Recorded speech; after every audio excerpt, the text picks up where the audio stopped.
Rasul sallallahu alaihi wasallam mengatakan, "Ballighu anni walau ayat." Sampaikan dari aku walaupun satu.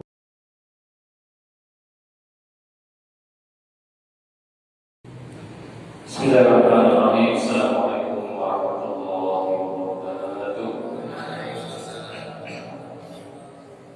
Alhamdulillahirabbil alamin. Wassalatu wassalamu ala asyrofil anbiya'i wal mursalin. Sayyidina wa habibina wa syafi'ina maulana Muhammadin sayyidil mursalin wa ala alihi wa sahbihi ajma'in. Rabbi shrah li sadri wa yassir li amri wahlul 'uqdatam min lisani yafqahu qawli. Allahumma nas'aluka ilman nafi'an wa rizqan thayyiban wa 'amalan mutaqabbala bi rahmatika ya arhamar rahimin. Ma'asyiral muslimin wal muslimat, Bapak Ibu jemaah salat maghrib di Masjid Al-Ikhlas yang bertahan selalu dalam ibadah kepada Allah Subhanahu wa taala. Alhamdulillah pada malam hari ini kita bertemu kembali melanjutkan pembacaan kitab fikih kita Matan Taqrib Al-Matnul Ghaya wal Taqrib yang ditulis oleh Imam Abu Sufyan rahimahullah rahmatan wasi'ah.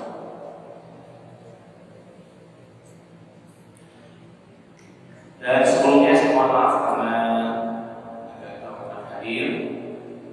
Jadi orang azan saya baru lewat di Masjid Al-Ikhlas, azan saya baru lewat.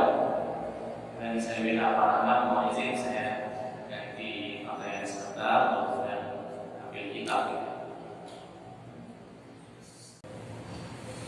Nah setelah itu baru kemudian mayit jenazah dibawa ke kuburan. Qala al-mu'allif rahimahullah rahmatan wasi'ah. Wa yudfanu fi lahdin mustaqbil al-qiblah. Dan jenazah tadi dimakamkan di kuburan yang menghadap kiblat.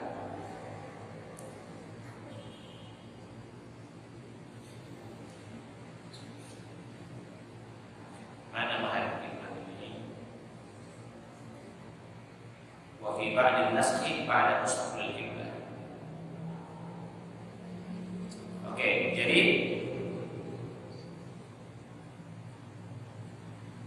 kuburan itu di dalam kitab ini ya, kuburan itu bentuknya ada dua. Ada al-lahdu, liang lahat, lahatnya. Tapi lahatnya pakai D, lahad. Kalau lahat pakai D, nama desa ya, nama kabupaten. Lahad. Ada lahad, kemudian ada asyak. Orang nyebutnya asyaku.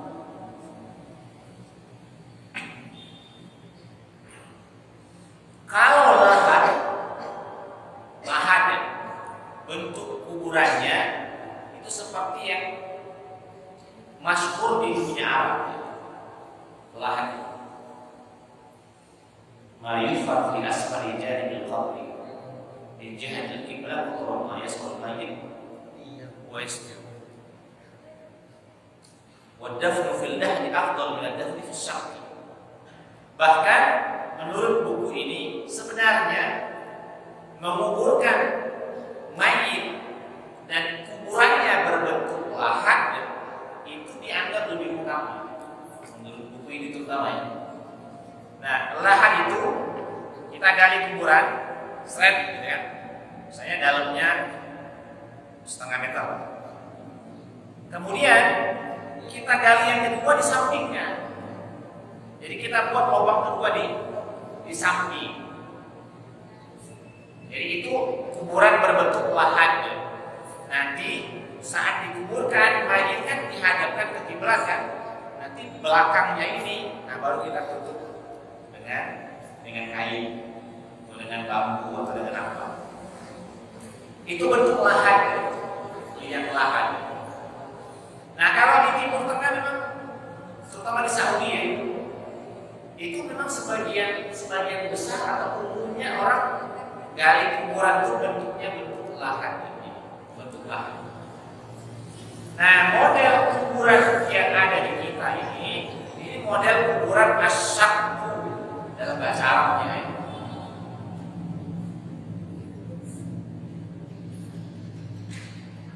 kita gali tanah, kemudian di dalam tanah ini ada galian lagi, jadi dua kali gali. Ya Allah alam bisawab, karena memang kita di Indonesia khususnya ya, sudah terbiasa dengan model kuburan kita sekarang ini. Ya maka menurut hemat kami pribadi ini juga tidak harus dirubah, tidak harus dirubah. Karena kadang-kadang penyesuaian dengan hal-hal yang baru itu tidak mudah. Menggali lahan itu pun juga tidak mudah. Lebih enak menggali kuburan seperti versi kita selama ini. Berapa dalam kuburan? Tidak ada tuntunan khusus berapa dalam kuburan ini. Tuntunan secara umumnya sebenarnya kuburan ini dimaksudkan supaya mayat ini setelah dia dikubur, karena dia secara umum jenazah itu kalau dia jadi bangkai bau ya, jadi diusahakan dalamnya itu tidak mengeluarkan aroma dari busuknya jenazah. Yang kedua juga jaga supaya tidak mudah dicuri orang dan tidak mudah dibongkar sama hewan. Misalnya ada hewan yang suka membongkar apa namanya?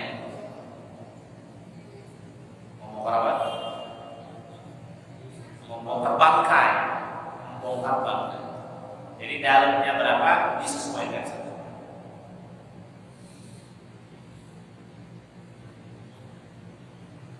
Terus wa yusallu min qibali ra'sihi birisqin, saat menurunkan jenazah itu diturunkan, kalau dalam kitab ini dimulai dengan menurunkan kepalanya. Wa yusallu min qibali ra'sihi birisqin, dengan lemah.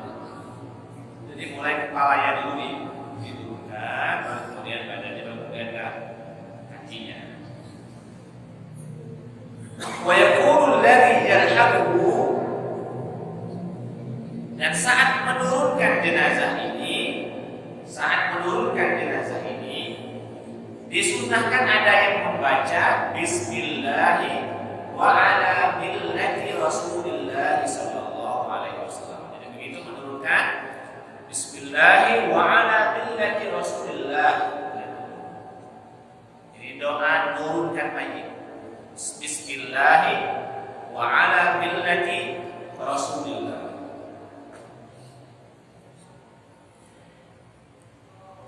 Wa yuja'u fil qabri ba'da an yu'ammaq qamatan wa basṭah. Nah, di sini disebutkan kemudian setelah itu jenazah dibaringkan di dalam kuburan setelah digali dalam.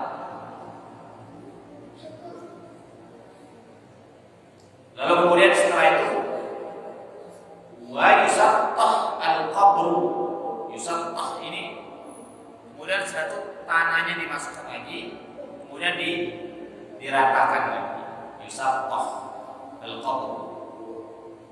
Nah ini yang bagus juga. Wala yubna alaihi, wala yubna alaihi, jangan dibangun bangunan di atas kuburan. Wala yujassos,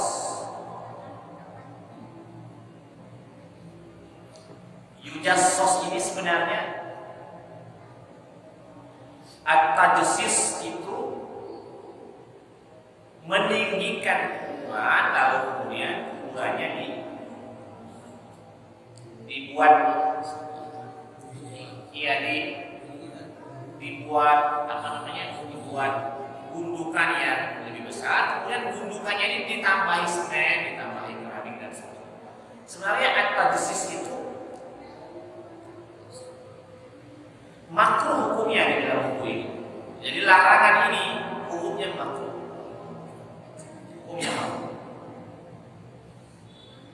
Kecuali nanti ada di kitab lain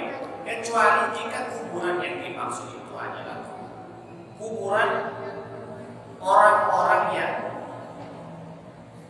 punya sejarah yang bagus untuk kita abadikan.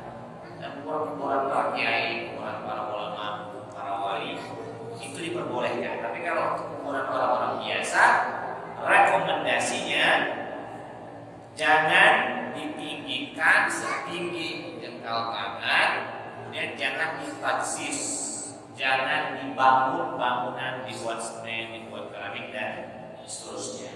Tapi itu makruhnya. Makruh ini begini, jika seandainya kuburan yang sudah ada selama ini yang dibuat bangunan model keramik itu, ya tidak harus dihancurkan, tidak harus dihancurkan. Cuma bagi yang belum meninggal, bagi yang belum meninggal dan bakal buat kuburan lagi, ya kira-kira itu tidak terlalu penting untuk disamakan, untuk disamakan.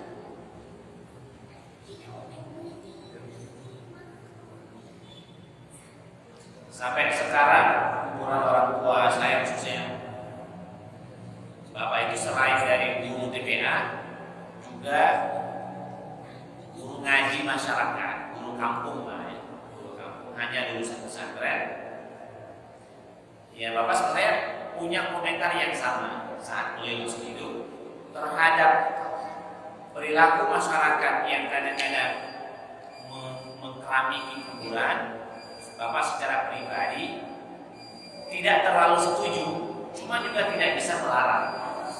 Tapi akhirnya bapak ngomong, gara-gara omongan seperti itu, maksudnya tidak terlalu setuju, tapi tidak melarang. Akhirnya kami sebagai anak-anaknya membiarkan kuburan orang tua kami hanya dengan hukuman tangan saja. Ya paling-paling batu nisan, paling-paling batu nisan. Nah, wallahu a'lam bishawab, apakah kuburan Nabi sallallahu alaihi wasallam di dalam itu ya kita kan pernah lihat orang. Saya di dalam itu gerbang itu saat dibuka, apa lihat kuburan Nabi gitu? Apa anak ya? Apa di keramik ini? Aku mau katakan yang kita lihat kan hanya dinding-dinding luar ya, dinding-dinding luar saja. Allah alam bukan apa-apa. Kalau seandainya isi Ka'bah sudah banyak yang ngapurnya, dan memang itu dibenarkan bahwa isi di dalam Ka'bah itu begini modelnya. Ya bahkan banyak orang yang diajak masuk ya, di sana orang Indonesia juga banyak yang diajak masuk. Tapi untuk melihat dalam kuburan Rasul itu seperti apa belum ada yang bercerita seperti apa model kuburan Rasul sekarang. Cuma dinding-dindingnya ya, dinding-dindingnya bisa bagus dinding.